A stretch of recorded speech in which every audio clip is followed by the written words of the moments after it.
Before we begin our video, a short note. We'll be glad if you like, comment, and share our content.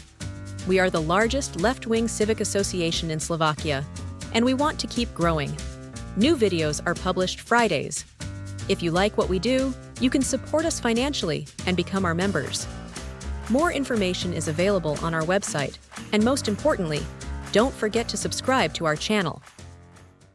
Where does the divide between the left and the right come from? Terms left and right did not originate as ideological labels, but as purely practical designations around 230 years ago. They emerged at the end of the 18th century during the French Revolution, when the French National Assembly was debating a new constitution and the powers of the king.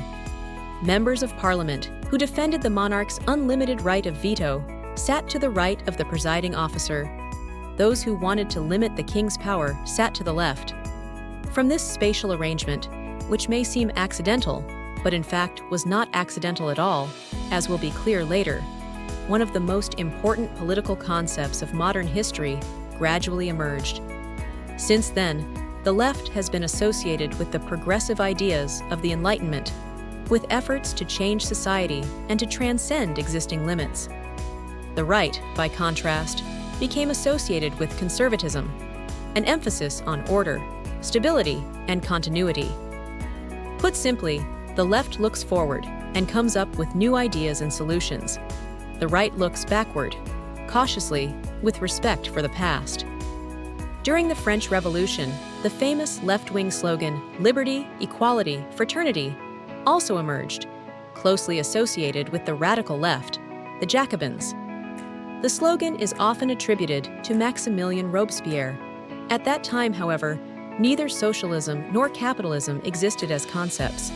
These terms would only appear decades later. Despite this, left-wing thinking is today often deliberately reduced, in capitalist propaganda and mainstream media, to Stalinist communism. This is just as absurd as claiming that the right is equivalent to fascism.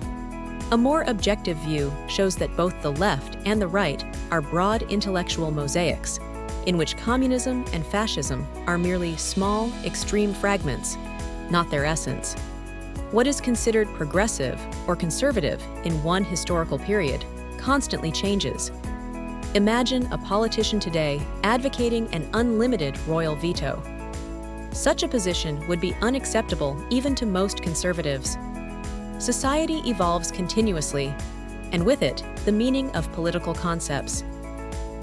See, for example, how quickly attitudes can change in society.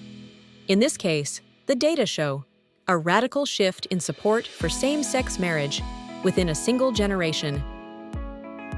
In the early 1990s, political scientist Joseph Overton observed that political discourse is constantly shifting. What was considered radical yesterday can become a norm that no one questions today. The world moves, and we move with it. At the same time, we now know that political attitudes are not merely the result of rational deliberation. Research shows that approximately 50% of political attitudes are linked to individual personality, which is itself influenced by biological factors and genetics. Left-wing attitudes are often associated with the personality trait of openness to new experiences, while right-wing attitudes correlate with a stronger need for stability, predictability, and order. In other words, the differences between the left and the right are not merely ideological. They are deeply human.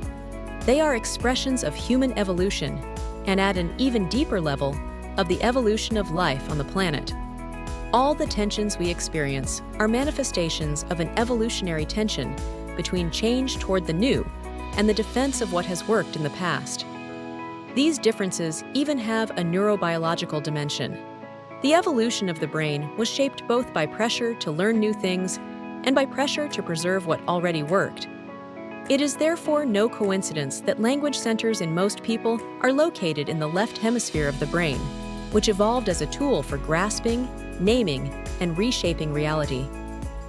The dominance of the right hand, which emerged roughly 2 million years ago, is closely related to this development. The right hemisphere of the brain, by contrast, works more with context, wholes, uncertainty, and what cannot be precisely named. It is no coincidence that humility, awareness of one's own limitations, and sensitivity to a broader context appear more frequently in left-wing thinking. It is important to note here that evolution slightly favored the right hemisphere, which is about 1 to 2% larger. This suggests that left-oriented tendencies and the drive to learn new things may, evolutionarily speaking, have had the upper hand. Awe, humility, and an understanding of the context in which we live have therefore been part of left-wing thinking for hundreds of thousands of years. And this is precisely why it is measurable that Western civilization has long and systematically suppressed these qualities. We collectively prioritize performance, control, dominance, and growth, an extreme right-wing orientation in both neurological and cultural terms. The result can be seen, for example, in the European Parliament, where for every one left-wing representative, there are almost 2 right-wing ones. That is a 100% numerical advantage, both of the political right and, symbolically, of the left hemisphere of the brain. The brain creates culture, and culture in turn feeds back into the brain. When these tendencies reinforce each other over centuries, culture becomes so radically shifted to the right that most people no longer even notice it. Where this leads is clear. The largest ecological crisis in the history of humanity, an explosion of inequality, hatred, and exhausted societies that are literally colliding with the limits of reality and edging towards self-destruction. That is why today we need a radical reconstruction of society, not a return to the past, but a return to left-wing values, cooperation, sharing, and responsibility toward the whole. The sooner we stop worshiping the illusion of endless control and growth, the sooner we have a chance to function and survive, not as masters of the world, but as part of it. Before we end our video, a short note. We'll be glad if you like, comment, and share our content. We are the largest left-wing civic association in Slovakia, and we want to keep growing. New videos are published Fridays.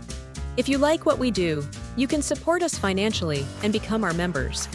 More information is available on our website. And most importantly, don't forget to subscribe to our channel. Thanks for watching. Awe, humility, and an understanding of the context